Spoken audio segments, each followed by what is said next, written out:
My name's Aaron, and my presentation today is on the Big Ten Network and the Longhorn Network, basically how they were conceived and formed and where they've come from it.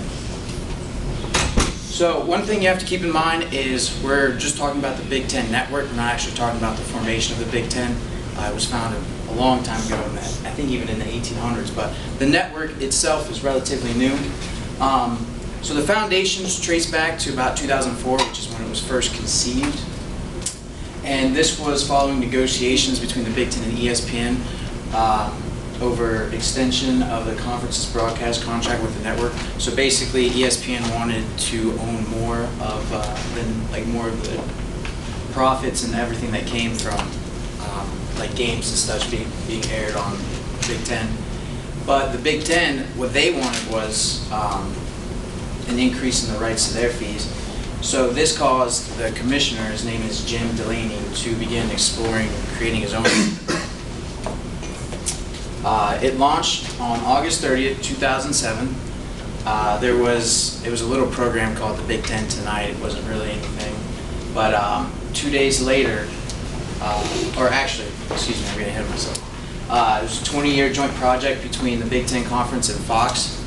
And originally, the Big Ten owned 51% of this. Its first live program was 2 days later, which was a football game between Appalachian State and Michigan, which a lot of you might remember. Appalachian State upset Michigan, which actually helped launch the Big Ten Network because it got a lot of coverage and a lot of press from it. And that was significant just because it was the first time an FCS team being a ranked FBS team since Division I was subdivided into two categories. And then from there, they just, kept going in almost a normal progress. You'd expect more live events, more games and such.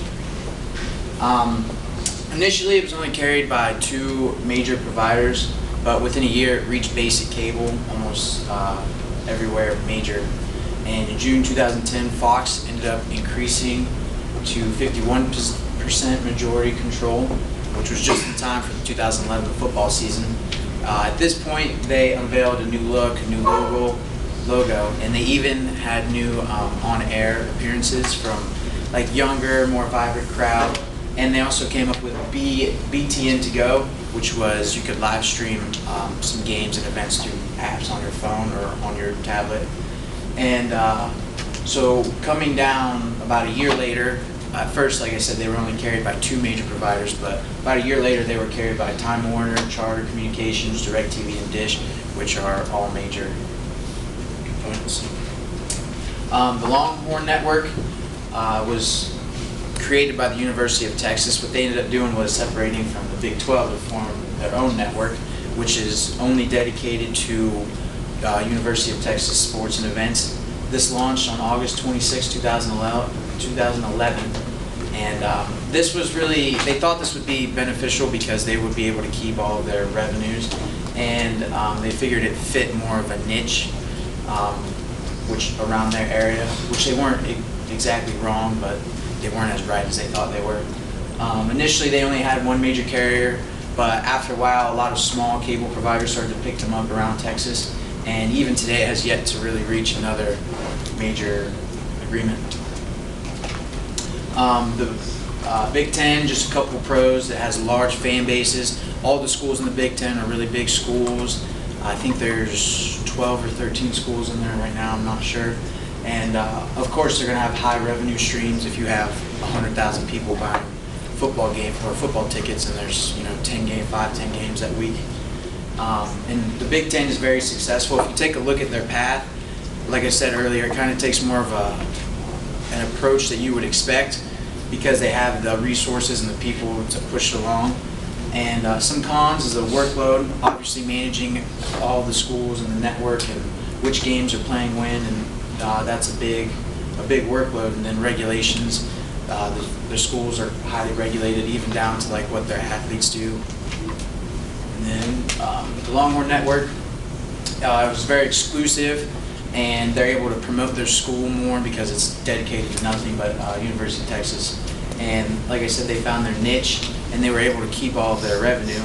But the cons are their less revenue and smaller fan base. And when I was looking up my information for the Longhorn Network, it was actually even more harder to find information than the Big Ten. And a lot of the things I found, they regarded the Longhorn Network as a failure, and it was said to be the least successful ESPN cable launch in history. I remember when they launched that, there was a lot of fanfare, and I guess you guys kind of remember the championship game, Ohio State and Texas. And if I'm right, that was right around when they launched it on their own, 2011, I believe it was, or 2012, Ohio State, Texas national championship.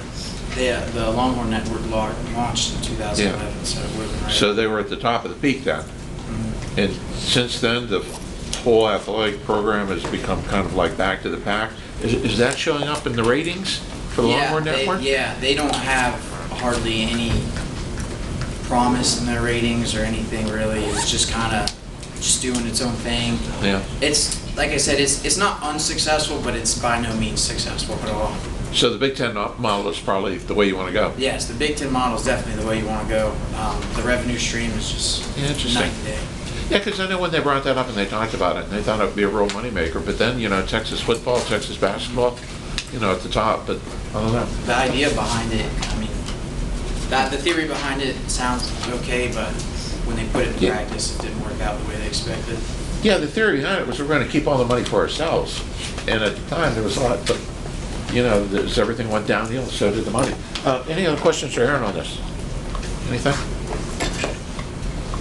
Okay, good. Is there anyone we forget?